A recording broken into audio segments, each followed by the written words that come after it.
चलिए अब हम लोग देखते हैं कौन सा एरिया, पीओके। कौन सा? पीओके। पाक ऑक्युपाइड कश्मीर, पाकिस्तान को इसने कब्जा कर लिया। हमारी दो गलतियां थी। सबसे पहली गलती नेहरू जी की नीतियां बहुत ही ज्यादा सॉफ्ट थी। ठीक है, किसकी नीतियां? नेहरू। उनकी नीतियां काफी सॉफ्ट थी शुरुआत को लेकर। कुछ हद तक वो उस समय की एस्पेक्ट से सही भी थी और बहुत हद तक गलत भी थी, क्योंकि जब हमारा देश आजाद हुआ था तो हमारे पास लड़ने के लिए बहुत बड़ी फौज नहीं थी, ये हकीकत है। लेकिन साथ साथ ये भी हकीकत है कि पाकिस्तान के पास भी बहुत बड़ी फौज नहीं थी।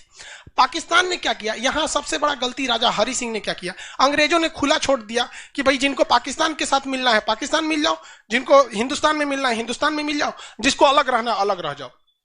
इसकी जिम्मेदारी सरदार पटेल को दे दिया गया। सरदार पटेल थूर थार के सबको मिला लिए, जो प्यार से माना प्यार से मान गए। जैसे मध्य प्रदेश के सिंधिया राजघराने ने कहा कि हम एक ही शर्त पे मिलेंगे, हमारा राजसार बरकरार रहना चाहिए, हमारी हवेली बरकरार रहनी चाहिए। आज भी देखिए ज्योतिरादित्य राय सिंधिया जी का हवेली है, हवेली है ना, राजा है। तो भारत में मिले थे, कोई दिक्कत नहीं, हमें ऐतराज है नहीं। हमें इस बात के लिए कहा था कि भैया तुम जैसे भी रहो भारत में मिलो। राजस्थान में भी आज भी राजा महाराजा लोग की हवेलियां हैं, जैसे मिलो। हैदराबाद वाला कूद रहा था कि हमरा है। सरदार पटेल फौज लगा के थूर दिए, नाम रख के पुलिस की वर्दी में फौज भेज दिए थे, ऑपरेशन पोलो।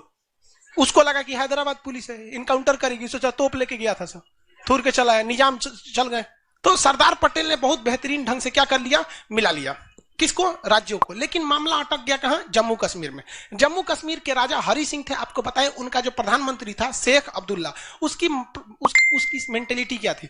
हरि सिंह अपना एक अलग देश बना लेंगे, ये हो जाएगा पाकिस्तान, ये हो जाएगा भारत, एक हो जाएगा जम्मू कश्मीर, अलग देश बना लेंगे। हरि सिंह को बाद में टपका दिया जाएगा, राजा कौन बन जाएंगे? शेख अब्दुल्ला। हुआ भी वही था, शेख अब्दुल्ला, उसके बाद फारूक अब्दुल्ला, उसके बाद उमर अब्दुल्ला, और शायद 370 नहीं रहता तो ये अब्दुल्ला चलता। तो गड़बड़। तो हरि सिंह ने कह दिया नहीं, हम अलग देश बनेंगे। बस इसी का फायदा उठा लिया क्या चीज? पाकिस्तान ने। यहां से उसने लुंगी पहन के आतंकवादियों को घुसा दिया। ये आतंकवादी घुस गए सब कहां पे? जम्मू कश्मीर में। और काटाकुटी जब चालू किए ना तो हरि सिंह की आधी फौज मारा गई। तब वो दौड़े दौड़े दिल्ली संदेश भिजवाए, हम थुरा रहे हैं, हमको बचाइए। तो नेहरू कहेंगे हाँ हम अपनी फौज भेजेंगे। ब्रिगेडियर उस्मानी के नेतृत्व में यहाँ फौज भेज दिया गया, यहाँ पर वहां फौज चली गई। सरदार पटेल ने रोक दिया फौज को, कहा के नेहरू जी फौज भेजते हैं वहां। ओकरा पूछिए वो हरि सिंह से, मिलेगा तो ठीक है ना तो मर ससुरा तो नहीं। तो उन्होंने क्या किया, भारत से विलय पत्र पर क्या किया? हस्ताक्षर किया। उन्होंने क्या किया? विलय पत्र पर हस्ताक्षर किया। जब उन्होंने अक्टूबर 1947 को विलय पत्र पर क्या कर लिया? हस्ताक्षर कर लिया। तब हमारे साथ यहां से फौज गई। और जब फौज यहां से पहुंची ना, तो जैसे भारतीय फौज वहां पहुंची 1947 में, तब से लेके आज तक वही हमारा बॉर्डर है। यानी जब हमारी फौज नहीं थी तो ये कश्मीर के आतंकवादी सब भाड़ा के बहुत अंदर तक घुस गए थे। जैसे यहां हमारी फौज पहुंची, इंडियन आर्मी वहीं पे बॉर्डर पहुंच गया। भाई साहब 2 महीना और पहले भेज देते तो हो सकता था कि भारत का बॉर्डर यहां से शुरू हो। हाँ? तो कभी कभी वक्त के साथ सब कुछ ठीक नहीं होता है, कभी कभी वक्त के साथ सब कुछ बर्बाद भी हो जाता है। इसलिए कई लोग कहते हैं कि सुनो ना, वक्त सब कुछ ठीक कर देता है। ये वक्त सब कुछ बर्बाद भी कर देता है। इसलिए वक्त के हिसाब से नहीं चलिए, अपने हिसाब से किसी चीज को सेटल कीजिए। उसका खामियाजा हम आज तक भुगत रहे हैं। हम लोग उसको, अब नेहरू जी यहां से शांत नहीं हुए, वो लेके चल गए यूएनओ में। अब उनकी क्या बताएं, यूएनओ की गठन 1945 में हुआ था, मुकदमा ठोक के चल गए। 1947-48 वाला जो विवाद हुआ था ठोक दिए। उनको लगा कि नया चीज है, शायद मामला सुलझा दे। आज ना हम लोग बड़ी आराम से कह सकते, इतिहास की गलतियों को आप आराम से गिनवा सकते हैं, लेकिन वर्तमान में हम और आप और कौन सी गलती कर रहे हैं शायद इसे गिनवाना बहुत मुश्किल हो। समझा कि नहीं?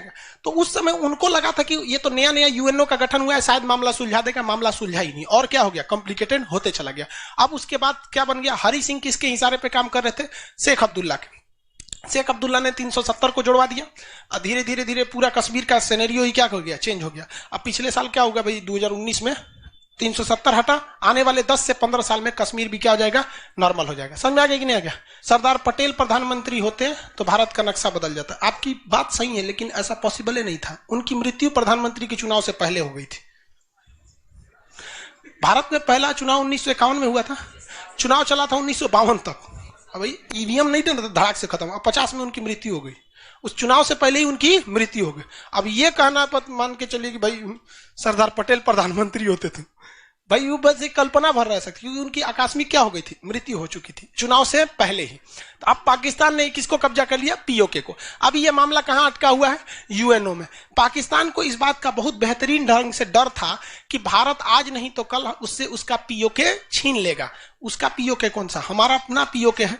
तो उसने इस एरिया को किसको दे दिया, अमेरिका को भाड़ा पे दे दिया। बीच में एक बंदर, एक ठो हवाई जहाज का अड्डा है, गिलगिट बंदरगाह। कौन सा, गिलगिट बंदरगाह नहीं जी, गिलगिट एयरपोर्ट।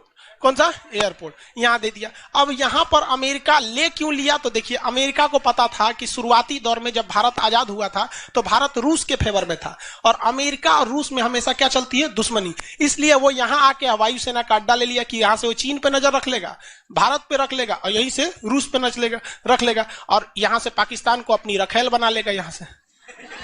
तो इसलिए उसने क्या कर लिया, वहां पर गिलगिट एयरपोर्ट को ले लिया। लेकिन अमेरिका भाई साहब किसी का नहीं है। इनफैक्ट रियलिटी में इंटरनेशनल रिलेशन में कोई किसी का नहीं होता है। इंटरनेशनल रिलेशन को तो गोली मारिए। हम आपको भी बताते हैं, बड़े लोग जो होते हैं लोग, उनकी ना परमानेंट किसी से दुश्मनी होती है, ना परमानेंट किसी से दोस्ती होती है।